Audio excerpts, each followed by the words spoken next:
Hello guys, and welcome back to the channel. We have some things around the house to get done. Summertime is in full swing and I am prepping for this baby. So right now I'm going to make a double batch of chicken chili. This is a recipe that I've been making for quite some time. Any modifications that I make, I will note in the description box below. If I remember correctly, the recipe that my base recipe that I go off of is from Half Baked Harvest. So I'll link it down below. I'm gonna do a double batch and freeze all of it except for maybe one serving. I have been trying to make something every week, whether it's a bread or something that I can or some kind of really nutrient dense stew that I can freeze in mason jars to have stuff on hand once I give birth so that there are meals and things to eat and I am not flying by the seat of my pants. So today it's chili and I will show you guys how I make that now. For poblano peppers, I have one more that I need to grab, but I'm just gonna dice these up. I'm gonna start prepping and dicing some things now and just put them in a bowl so I have them prepped.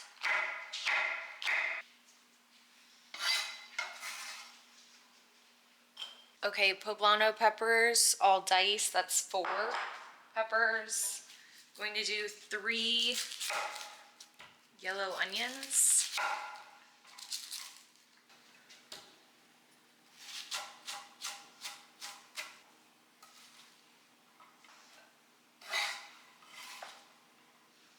These are the chicken thighs that I use from Whole Foods. I'm using 3 packs.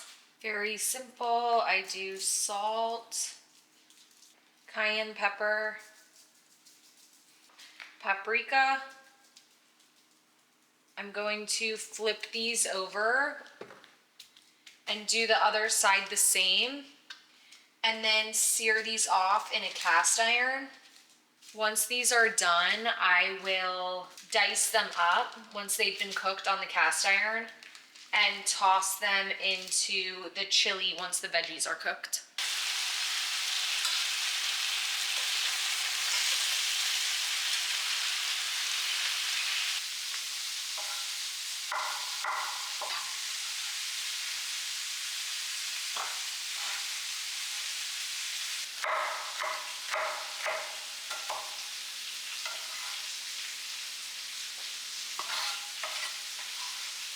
Okay, while the third and final batch of chicken is cooking, I'm going to start cooking down the veg. First, I'm going to start with the onion and poblanos.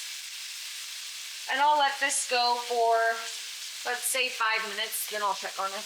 I'm going to add in a large pinch of salt. I'm gonna let that go another 5 minutes or so. And actually last time I made this chicken chili, I caught my kitchen towel on fire. Jalapeno and garlic. Okay, I'm gonna add a little bit of this beef bone broth.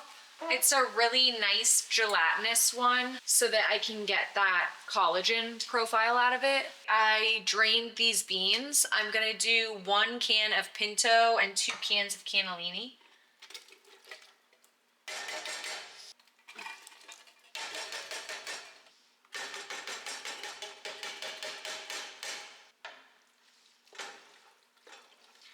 And while this cooks together on low heat to buy me a little bit of time, I'm going to chop up the chicken. Then we'll add the chicken, add more broth, and season this up.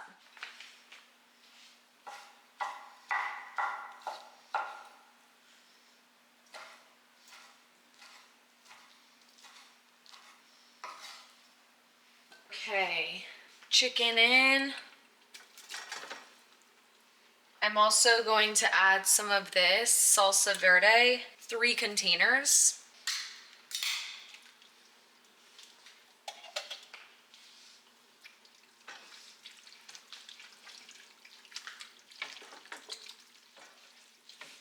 I think ideally I would have used 2 more poblanos to really get the ratio right, but I miscalculated, so I will calculate that into my recipe when I write it down for you guys.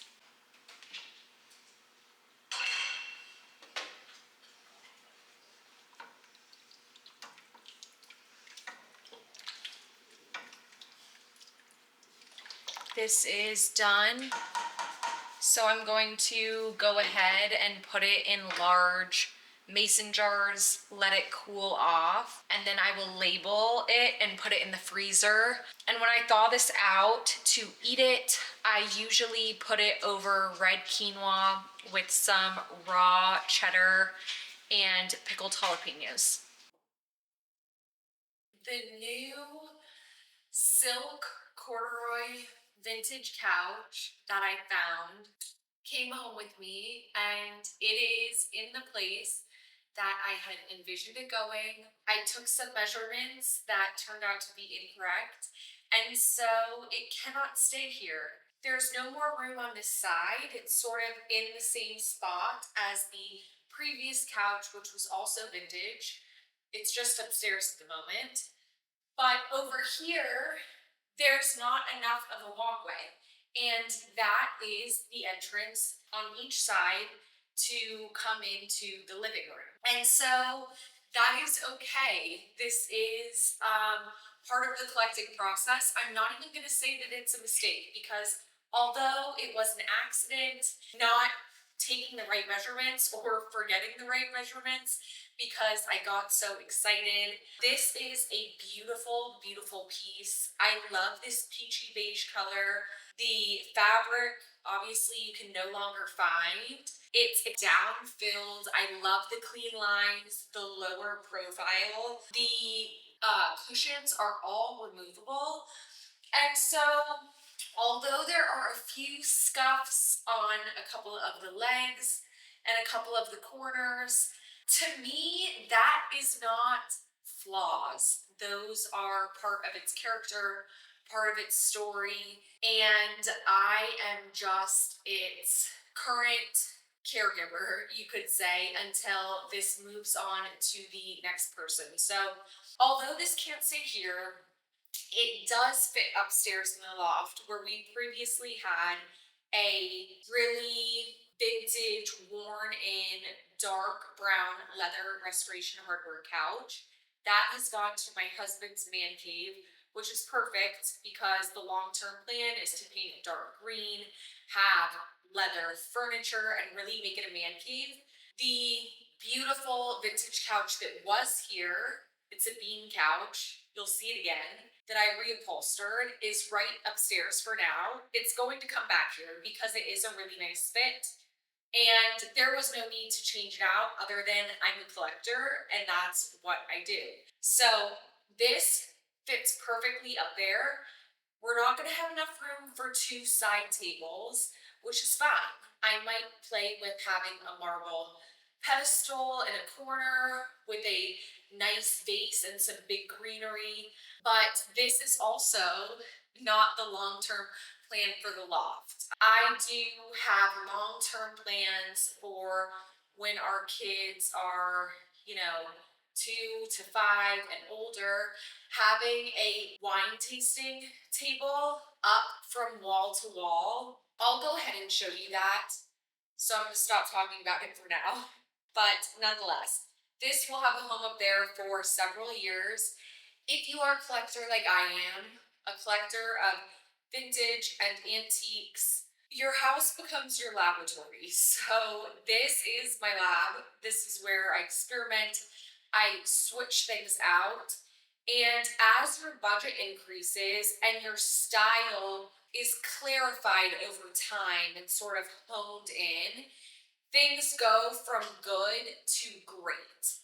And so I allow myself that space to collect things that I love as I come across them, as the budget allows, knowing that they might not be forever pieces in my home. They might stay for a decade, they might stay for a handful of years. and eventually they will be resold, rehomed to design client, etc. So that is my process. I'm not super strict with myself about what comes into the home as long as I love it. And with my own personal style, there are through lines that I follow. I'll do an in-depth video for you, or at least sit down and really go through that with you guys at some time. But I just wanted to show you, I found a beautiful couch that does not fit our space, but we are making room for it to keep it for as long as possible, and then we'll see. So I'll take you upstairs.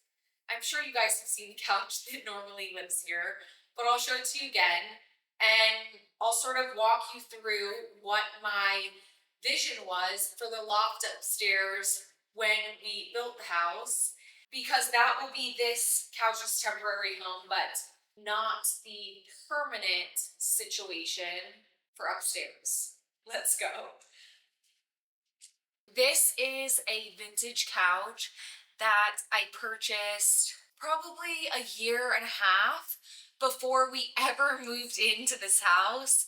I wasn't even sure where it was going to go, but I fell in love with the shape. This was actually like a dark navy blue color, sort of plaid with these little like polka dots, mustard green accents, mustard yellow accents. It was really not my style.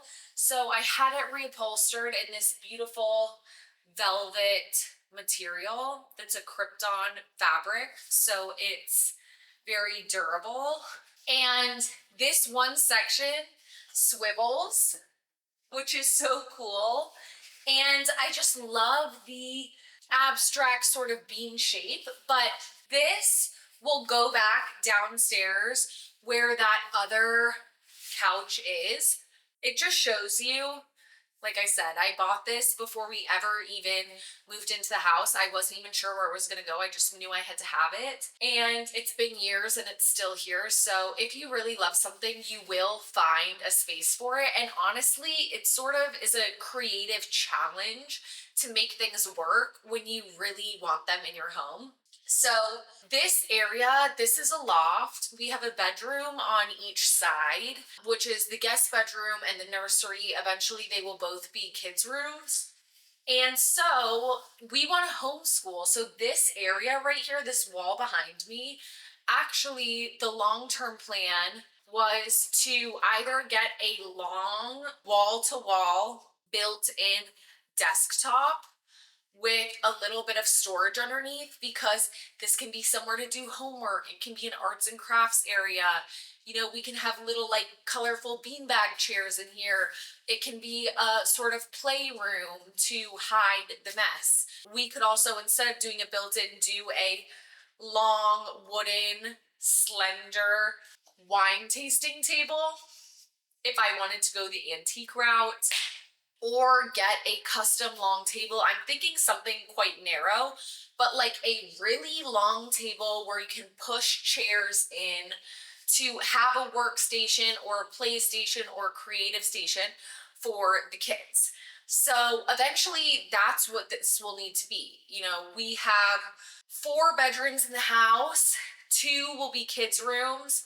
1 is the master and 1 is the smallest room in the house, which is my office.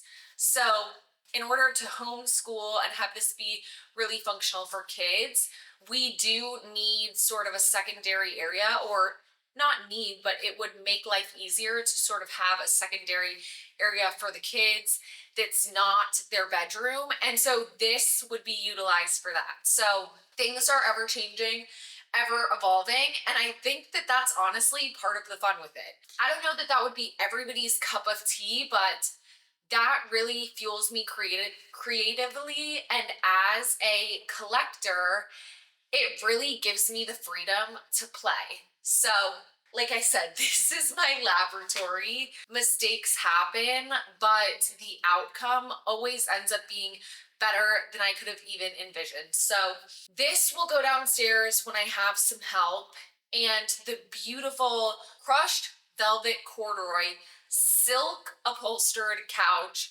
will come up here, which I think is going to be really nice. This doesn't look quite right up here because it's basically the same exact color as the wall. There's no contrast, no warmth. It feels out of place up here. And the leather couch never felt right either. It was just too good of a deal to pass up. Really beautifully worn in, like not too much, but the perfect amount. It was very comfortable. And it was the first piece I had ever come across with my husband that he refused to leave without. So it was fun for us both. And like I said, that's not in here anymore. I don't think it was quite right, at least for what I was envisioning here, especially I want this space to go well with the rooms off to the side. And it was just a little bit too heavy and masculine. So those are a couple of changes. And yeah, I probably won't have that switched around for a couple of weeks, but I figured I'd talk you guys through it. I owed you an update on that couch downstairs after finding it together. While we're up here, at a time of day that we don't really have a glare, I never show this wall.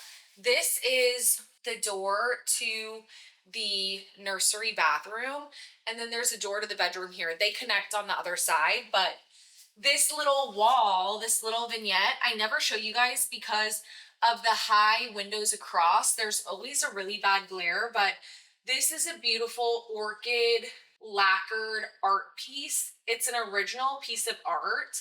It's one of one, and it's about 30 years old. So it's vintage, but not antique. And I got this at a really great price. I love orchids, and this felt so modern with the black background. It's just such an interesting piece that adds a lot of dimension to this otherwise sort of beige space. This is a cast iron piece. I loved the little mirror inlay. This was a vintage find. I bought this from a vintage store while I was filming with you guys, and I want to say it was either Cooper City Antique Mall or Jasper Kane. This is from Decorative Fine Arts and Antiques from my friend Craig, and this is from Round Top. This is just a cast scrap, basically.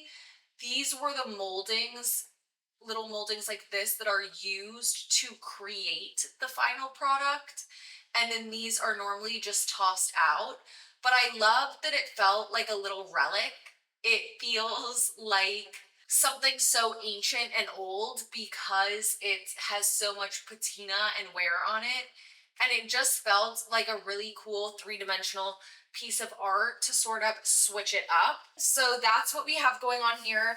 And this table is not styled at all, but this is actually the matching handmade oak coffee table that matches our dining room table. So I went back for this with my husband. We drove like 2 hours each way to go get this after purchasing the dining table. I didn't originally want it because I knew that I wanted a big round coffee table, but ultimately we didn't want to separate the matching coffee table to our dining room table. So this was handmade by a man from France. He handmade this in Bordeaux with his dad, who was a woodworker, and his dad taught him how to do woodworking. So they made this together. And when he moved here by himself in his 20s, the only two pieces he brought with him were this table and the dining table that matches. And his father ultimately passed away. The son who made this went on to become a custom furniture maker right outside of New York City, and eventually moved to a rural place in Florida, and the two tables stayed with him the whole time. So this is a beautiful piece, really well made. He didn't have anyone to inherit this, no kids, and he's a single man. So we We're fortunate enough to inherit this from him. He barely charged us anything and we still keep in touch. So I love when a piece ends up having a story like that. And actually, I think that this will work okay with the new couch that will come up here. And once it's up here, I think we should play around with some styling. This is a beautiful marble pedestal. I have a thing for marble pedestals. I am always hunting for them, but it's hard to find one that doesn't have ornate detail, that's in good condition, that's the right height. And I came across this one several weeks ago while I was with you guys vintage and antique shopping, and I ultimately brought this one home. So I picked this up when I picked up the new couch, and I really loved the warm color. My one complaint is I almost wish it had more gray veining for a little bit more contrast up against these walls. This is not the permanent home for it, but this is where we put it for now until we decide where it's going to go, and I haven't had help to move it. So I think that I'm going to style this now just because it's been driving me crazy just sort of having this thrown on this wall without sort of a purpose. So I'm thinking a big vase and some big greenery, and then this I need to move, but this cute little Etsy dog bed, wicker, the insert comes out, and I learned that my little Yorkie does not like square beds or rectangular beds. He only likes circle beds. So he has never used this, which is a bummer. But this other bed, I get him a new bed like this every like 6 months. This is his favorite bed. I don't love the way it looks. It's off Amazon. It's like 20 bucks. And so I found a really wonderful dog bed brand that makes like really high quality Tempur-Pedic dog beds in many different sizes. And they have the most beautiful upholstery covers to go on top. So I'll link their information down below, but I bought him a round bed, and I have just been waiting for the butter yellow pleated dog bed cover to come back in stock. It's been several months so that I can get that covered. But that I think will be his dog bed for out in the common area. Then I'll get him a new Amazon bed and put that one in my office. I wish he would use this cute dog bed, but he really hates it. So I think I'm gonna put it in the nursery for now in case he changes his mind and wants to hang out with me and the baby while we're in there. And if not, I'll just sell it on Facebook Marketplace. But little dog bed update on that. And it is on my list. I have a dog folder on ShopMy, which is linked down below, of like the dog tags we use, dog colors I bought in the past, my sort of wish list dog beds. I'd like to also eventually update the big dog beds. Our two big dogs sleep in our bedroom with us, but not in the bed. They have their own dog beds, which are again Amazon Tempur-Pedic dog beds with removable covers, but it feels like a boys' dorm room dog bed. Like, I'm not gonna lie, I don't like the way it looks. It feels so just like bachelor pad, and I can't stand it. And they're in our master bedroom, which is annoying. So eventually I will bite the bullet and get some big, nice looking dog beds for the master. But for now, we have higher priority items on our list, which is okay. Things are forever changing, and that's just the way it is. It's part of the fun. So anyway, a little update, and let's style this pedestal.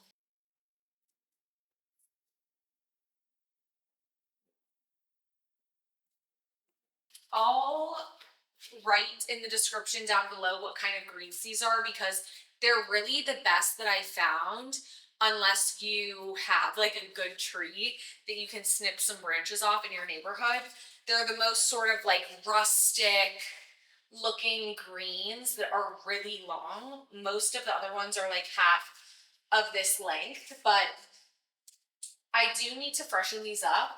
So that's something I'll probably do this week. And these were living on the kitchen island. This vase I absolutely love. It's very large compared to most of our other vases, and it has this wicker, the glass is just an insert into this wicker outer, and I really love it. It was a splurge, but it's heavy duty, really well made, large scale, and it looks great in the kitchen. So this lives full time in the kitchen, whether we have florals or greenery or not, which is kind of my MO for a lot of vases. I will find a home in the house that a certain vase just looks really great in, and then I use it as a decorative object even when there's nothing in it. That way it makes it even easy if I go and buy florals, which I typically do every 2 weeks. I'll decide what rooms I want to put the florals in, and then I know what vase is in that space,